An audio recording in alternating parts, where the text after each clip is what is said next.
Hi friends, ఈరోజు మా పాప కోసం నేను సండే స్పెషల్ ఫుడ్ వండుతున్నాను. పిల్లలు చాలా ఇష్టంగా ఇది తింటారు. మా పాపకి ఇప్పుడు 1.5 years. తను అస్సలు నాన్ వెజ్ అనేది తినదు. కర్రీ కింద వండితే అస్సలు ఇష్టంగా తినదు. చాలా ఏడిపిస్తుంది. ఫుడ్ కూడా సరిగ్గా తినదు. కర్రీ కింద కలిపి పెడితే నాన్ వెజ్ కర్రీస్. అందుకే నేను ఇలా ట్రై చేస్తున్నాను. ఇది వండడం స్టార్ట్ చేసినప్పటి నుంచి మా పాప ఇష్టంగా తింటుంది. మీకు కూడా ఇది వీడియో యూజ్ అవుతుందని అనుకుంటూ మీతో షేర్ చేసుకోవాలి అనుకుంటున్నాను. ఈరోజు సండే స్పెషల్ ఏంటో చూసేద్దామా మరి. ఫస్ట్ దానికి కావాల్సిన ఇంగ్రీడియంట్స్: ఉల్లిపాయ ముక్కలు సన్నగా తరిగినవి, 4 టమాటా ముక్కలు. మా పాపని వెల్లుల్లిపాయలు ఎక్కువ వేస్తుంటాను. అవి 2 ఉల్లిపాయలు చిన్న చిన్న ముక్కలుగా తరుక్కోవాలి. అల్లం, వెల్లుల్లి, జీలకర్ర, గసగసాలు కలిపిన పేస్ట్ అన్నమాట. కొంచెం తీసుకుంటున్నాం. కైమా, మటన్ కైమా పెడతాను ఎవ్రీ సండే పాపకి. నేను ఎవ్రీ సండే మటన్ వేసినప్పుడు ములకాకు వేయడానికి ట్రై చేస్తాను. పిల్లలకి హెల్దీ అని, లేడీస్ ఆ అమ్మాయిలకి ఇంకా చాలా మంచిదని. ఈసారి నేను మునగాకు దొరక్క నేను కరివేపాకు యూజ్ చేస్తున్నాను అన్నమాట. సన్నగా తరిగిన కరివేపాకు వేస్తున్నాను. అండ్ ఇంకా మనం కొన్ని బియ్యం, పాపకు మనం రైస్ ఎంత పెట్టుకుని నా తగ్గట్టు కొన్ని బియ్యం మనం ముందుగానే 2-3 సార్లు వాష్ చేసుకుని మనం వంట చేసేటప్పుడు స్టార్ట్ చేసేటప్పుడు నానబెట్టుకుంటే సరిపోతుంది. ఒక కప్పులో నానబెట్టేసి ఉంచుకోవాలన్నమాట. దీనివల్ల ఏంటంటే మన అన్నము త్వరగా కుక్ అయిపోతుంది, ప్లస్ కొంచెం మెత్తగా కూడా అన్నం వస్తుంది. నేను మా పాపకు ఫుడ్ వండడానికి ఈ కుక్కర్ యూజ్ చేస్తాను. అంటే స్పెషల్గా పిల్లలకి కుక్కర్స్ అని కాదు, చిన్నపిల్లలకి మెత్తగా ఉండాలి కదా, మనం కొంచెం గట్టిగా తింటాం కదా అని చెప్పి మా పాప 7th month ఉన్నప్పుడు నేను ఈ కుక్కర్ తీసుకున్నాను అనమాట. ఇది ఒక 500 అలా పడింది మాకు అప్పుడు. ఫుడ్ పెట్టడానికి, పాప ఫుడ్ వండడానికి మాకు చాలా బాగా యూజ్ అయ్యింది. ఇప్పుడు వంట చేసేద్దాము. ఫస్ట్ కుక్కర్లో పాపకి ఎక్కువ నేను ఎన్వి ఉన్నప్పుడు గాను నూనె వాడతాను. అంటే హెల్త్గా మంచిగా నా ఒపీనియన్తో. అంటే మీ ఇష్టం. అంటే నాకు పాపకంటే హెల్దీ అనిపిస్తుందని ఎవరి ఇష్టం ఉన్నట్టు వాళ్ళు వేసుకోవచ్చు. ఆయిల్ ఫస్ట్ వెల్లుల్లిపాయ ముక్కలు వేస్తున్నాను. అవి కొంచెం గోల్డ్ కలర్ వచ్చేలాగా వేపుకోవాలన్నమాట. అంటే బాగా వేగితే బాగా కుక్ అవుతాయని. వెల్లుల్లిపాయలు కొంచెం గోల్డ్ కలర్ వచ్చాక ఇప్పుడు ఉల్లిపాయ ముక్కలు వేస్తున్నాను. ఉల్లిపాయ ముక్కలు కూడా మనం దోరగా గోల్డెన్ కలర్ వచ్చే వరకు వేపుకోవాలి. వేపుకున్న తర్వాత చూసారు కదా ఎలా కుక్ అవుతుందో. కలర్ షేడ్ అయింది కదా. ఈసారి మనం ఇందులో కొన్ని టమాటా ముక్కలు వేసుకుందాం అన్నమాట. ఇది బాగా గోల్డెన్ కలర్ రావాల్సిన అవసరం లేదు. ఉల్లిపాయలు కొంచెం కలర్ షేడ్ అయ్యి పచ్చివాసన అయిపోయి వేగేంత వరకు ఉంటే సరిపోతుంది. ఇప్పుడు టమాటా ముక్కలు వేసుకున్నాము. ఇది కొంచెం టమాటా కొంచెం మగ్గేంత వరకు మనం ఫ్రై చేసుకుంటే సరిపోతుంది. కొంచెం లైట్గా ఫ్రై చేసుకోవాలన్నమాట. టమాటాలోని ఆయిల్ అది దిగుతుంది కదా, వాటర్ క్వాంటిటీ అంతా దిగి కొంచెం మగ్గుతుంది. అంటే నేను లైట్గా ఎక్కువ వేయను, చిన్న ముక్కలు 2 ముక్కలు వేస్తున్నాను అంతే. అది ఒక్కొక్కసారి వేయచ్చు, మన ఇష్టం. మనకి ఇష్టం వద్దు అనుకుంటే మనం అవాయిడ్ చేసుకోవచ్చు టమాటా. అంటే మటన్లో బాగుంటుంది టేస్ట్ అనే ఫీలింగ్తో నేను వేస్తున్నాను అన్నమాట పాప కోసం. ఇలా వండిన ఫుడ్ పాప ఇష్టంగా తింటుంది.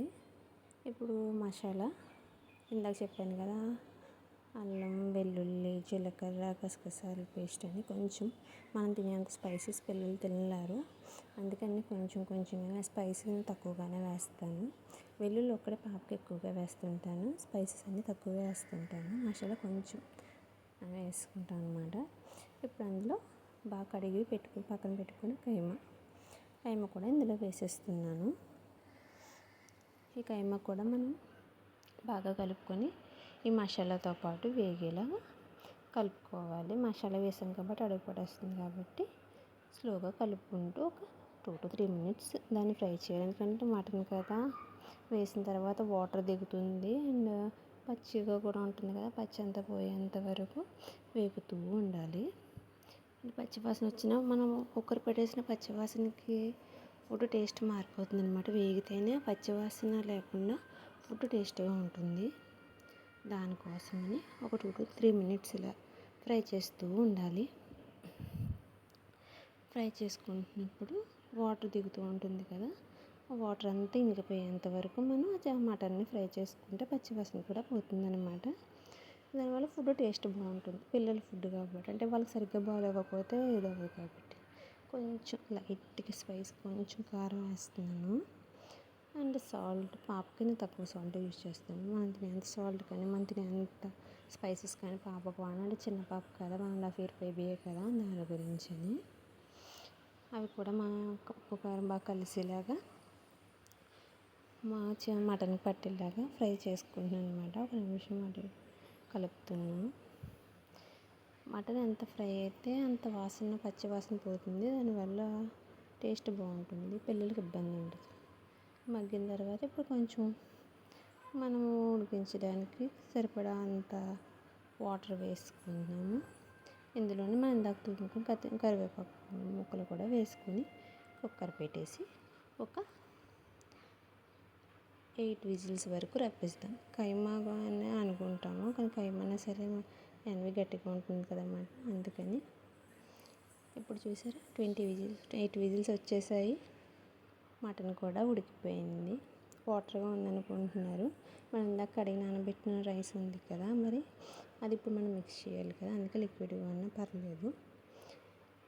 ఇప్పుడే కొంచెం ఉప్పు, సాల్ట్ అవి చూసుకొని వేసుకోవాలి. చూసారా నేను వంట చేస్తుంటే మా పాప ఎలా అల్లరి చేస్తుందో. తను చక్కగా ఆడుకుంటుంది. ఇప్పుడు ఉప్పు, కారం అయితే ఒకసారి టేస్ట్ చూసుకోవాలి. ఇప్పుడు రైస్ ఇందాక కడిగి నానబెట్టిన రైస్ ఉన్నాయి కదా, ఆల్రెడీ మనం కడిగి నానబెట్టాం కాబట్టి ఇంక వాష్ చేయాల్సిన అవసరం లేదు, నీట్గా కడిగేసుకున్నాం కాబట్టి. ఆ రైస్ని వేసేసుకొని మనం వాటర్, ఇప్పుడు పిల్లలకి కొంతమందికి బాగా మెత్తగా కావాలి అనుకుంటారు, కొంతమంది పర్లేదు కొంచెం మెతుకుగా ఉన్నా పర్లేదు అనుకుంటారు. మా పాప పళ్ళు వచ్చేసాయి. పళ్ళు మినిమం ఒక 5 to 6 పళ్ళు వరకు వస్తాయి. అందుకని కొంచెం మెతుకులో అన్న లేదనుకుంటే, అందుకని ఉడికిన తర్వాత మళ్ళీ నేను దాన్ని నలుపుతాను. అంటే మటన్ రైస్ అని చెప్తున్నాను. మామూలు రైస్ అయితే నేను పిల్లలకి పాపకి చిన్నప్పుడు అయితే బాగా మెత్తగా సెర్లక్లా అయిపోయేలా బాయిల్ చేసేదాన్ని. రైస్ వేసి ఇప్పుడు వాటర్ వేసేసి మనం కుక్కర్ పెట్టేద్దాము. ఇప్పుడు కుక్కర్ పెట్టేసాక మనకి ఇప్పుడు ఒక 10 విజిల్స్ వచ్చేంత వరకు కుక్కర్ని మనం ఉంచుకుందాము. 10 విజిల్స్ అయిపోయి ఇప్పుడు మూత తీసి చూద్దామా. చూడండి, మనకు మటన్ రైస్ పాప కోసం రెడీ అయిపోయింది. మీకు ఫోన్లో అలా కనిపిస్తుంది మెతుకుల కింద, కానీ ఆ వేడి ఉన్నప్పుడు ఒకసారి గట్టిగా నలిపి గరిటెతో స్మాష్ చేస్తే మెత్తగా అయిపోతుంది. అంతే, పిల్లలు ఎంతో ఇష్టంగా, మా పాప ఎంతో ఇష్టంగా తినే ఫుడ్ ఇది. అండ్ హెల్దీ ఫుడ్ కూడా. కర్రీస్ ఇష్టంగా తినవచ్చు. ఇలా అన్నంలో మిక్స్ అయిపోయిన కర్రీ అంటే అందులో టేస్ట్ మొత్తం అందులోకి దిగుతుంది.